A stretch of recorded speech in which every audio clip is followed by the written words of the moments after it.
Tengo algo que contarte. A veces para triunfar solo necesitas a alguien que lleve tus relaciones públicas. Ya sabes, que mienta por ti. El gato con botas, de Charles Perrault. Un molinero dejó como única herencia a sus 3 hijos, su molino, su burro y su gato. El reparto fue bien simple, ya que no se necesitó llamar ni al abogado ni al notario, pues habrían consumido, por el cobro, todo el pobre patrimonio. El mayor recibió el molino, el segundo se quedó con el burro, y al menor le tocó solo el gato.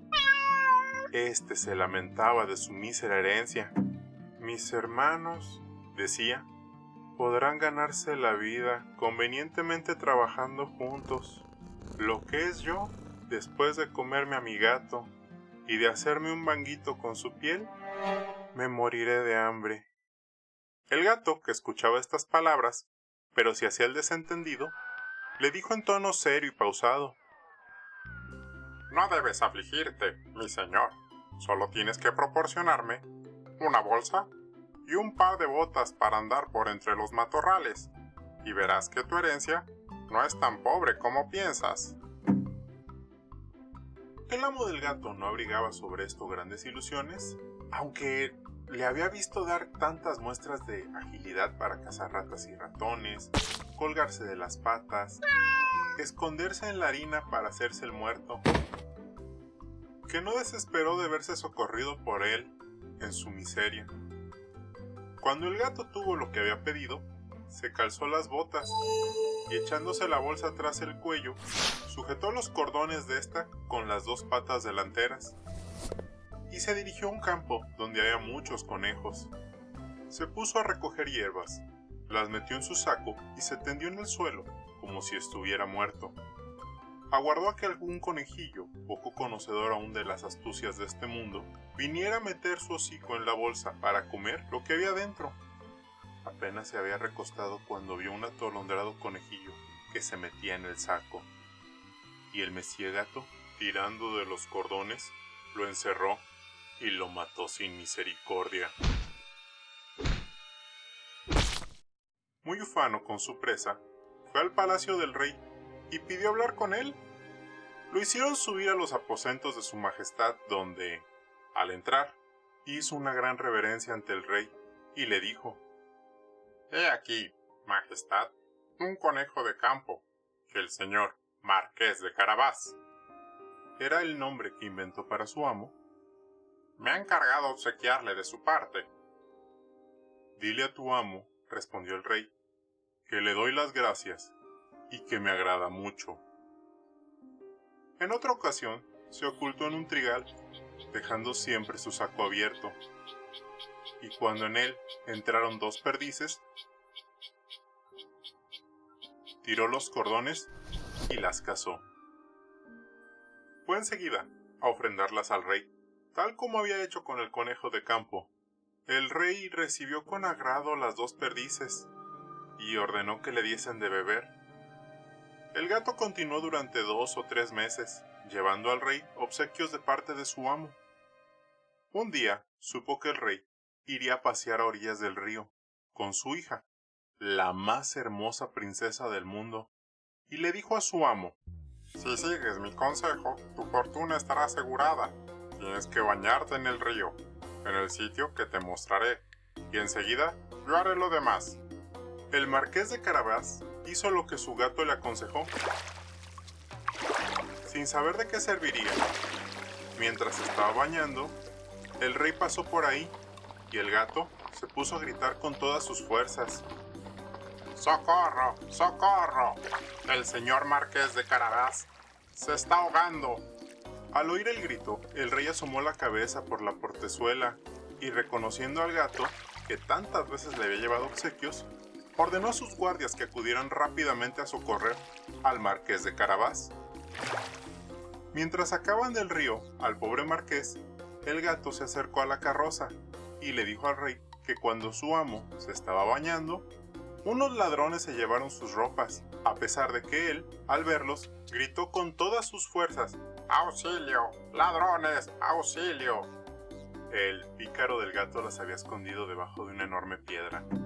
El rey ordenó de inmediato a los encargados de su guardarropa que fuesen en busca de sus más bellas vestiduras para el señor Marqués de Carabás. El rey le hizo 1000 atenciones, y como el hermoso traje que le acababan de dar realzaba su figura, ya que era puesto y bien formado, la hija del rey lo encontró de su agrado. Bastó que el Marqués de Carabás le dirigiera 2 o 3 miradas sumamente respetuosas y algo tiernas, y ella quedó locamente enamorada. El rey quiso que subiera a su carroza y lo acompañara en el paseo. El gato, encantado al ver que su proyecto empezaba a resultar, se adelantó, y habiendo encontrado unos campesinos que segaban un prado, les dijo: «Buenos segadores, si no dicen al rey que el prado que están segando es del Marqués de Carabás, les haré picadillo como carne de budín». Cuando el rey preguntó a los segadores de quién era ese prado que estaban segando, «Es del señor Marqués de Carabás», dijeron a una sola voz, puesto que la amenaza del gato los había asustado. «Tienes aquí una hermosa herencia», dijo el rey al Marqués de Carabás.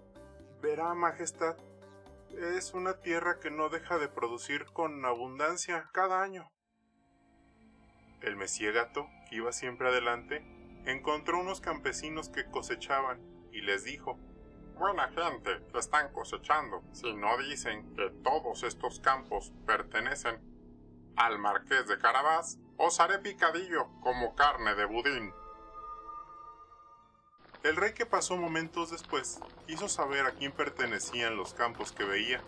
«Son del señor Marqués de Carabás», contestaron los campesinos, y el rey, nuevamente, se alegró con el marqués. El gato, que iba delante de la carroza, decía siempre lo mismo a todos cuantos encontraba, y el rey estaba muy asombrado con las riquezas del señor Marqués de Carabás. El mesía gato llegó finalmente ante un hermoso castillo, cuyo dueño era un ogro, el más rico que jamás se hubiera visto, pues todas las tierras por donde habían pasado eran dependientes de este castillo. El gato, que tuvo la precaución de informarse acerca de quién era este ogro y de lo que sabía hacer, pidió hablar con él, diciendo que no había querido pasar tan cerca de su castillo sin tener el honor de hacerle la reverencia. El ogro lo recibió en la forma más cortés que puede hacerle un ogro, y lo invitó a descansar. «Me han asegurado», dijo el gato, «que tienes el don de convertirte en cualquier clase de animal, que puedes, por ejemplo, transformarte en león, en elefante». «Es cierto», respondió el ogro con brusquedad. «y para demostrártelo, verás cómo me convierto en león».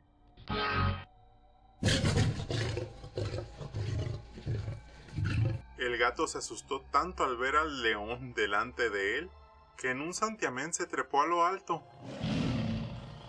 no sin pena ni riesgo, a causa de las botas, que nada servían para andar por las tejas. Algún rato después, viendo que el ogro había recuperado su forma primitiva, el gato bajó y confesó que había tenido mucho miedo. «Además, me han asegurado», dijo el gato, «pero no puedo creerlo, que también tienes el poder de adquirir la forma del más pequeño animalillo. Por ejemplo, que puedes convertirte en un ratón, en una rata. Te confieso que eso me parece imposible». «¿Imposible?», repuso el ogro. «Ya verás». Y al mismo tiempo en que dijo eso, se transformó en una rata, que se puso a correr por el pasillo. Apenas la vio, el gato se echó encima de ella y se la comió. Entretanto, el rey, que al pasar vio el hermoso castillo del ogro, quiso entrar. El gato, al oír el ruido del carruaje que atravesaba el puente levadizo, corrió y le dijo al rey: «Vuestra Majestad sea bienvenida al castillo del señor Marqués de Carabás». «¿Cómo, señor Marqués?», exclamó el rey. «Este castillo también nos pertenece.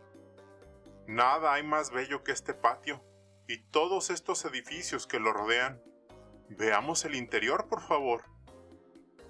El marqués ofreció la mano a la joven princesa, y siguiendo al rey, que iba primero, entraron a una gran sala donde encontraron una magnífica colación que el ogro había mandado preparar para sus amigos que vendrían a verlo ese mismo día, los cuales no se habían atrevido a entrar, sabiendo que el rey estaba allí.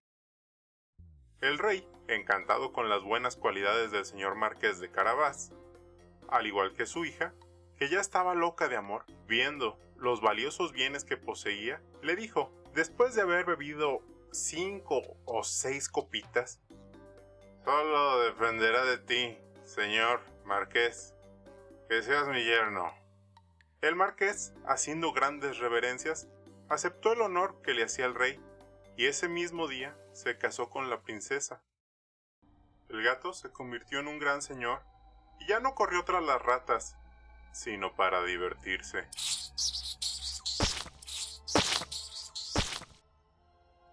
Y así fue que los amigos del ogro jamás volvieron a verlo. No está claro que se mereciera morir devorado. Espero que todos tengan un final feliz, y felices por siempre. Aunque, la verdad, ni siquiera han intercambiado libros la princesa y el marqués de Carabás. No estoy seguro de que eso vaya a funcionar. Bueno, supongo que la única herencia mala es la diabetes.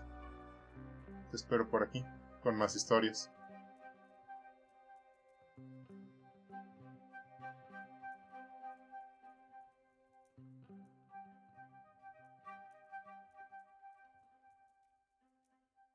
Os haré picadillo como carne de budín.